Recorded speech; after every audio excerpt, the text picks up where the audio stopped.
Pwede daw mag-ano.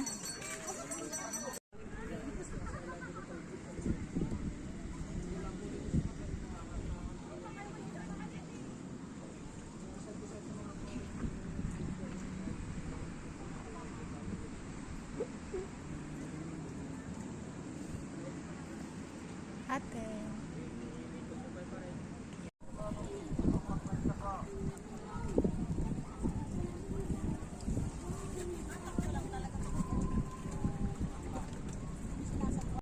Sino yun? Yung nagbibigay ng regalo sa mga bata pag Pasko. Ha? Pasko? Last year pa yun ah. Ito ka na. Kailan ka rin yung regalo ko? Ate. Uy, bata mo kaya. Kaya. O sige, pa madon ka na. Busy. Nagsabi kami na ako na mga kaibigan ko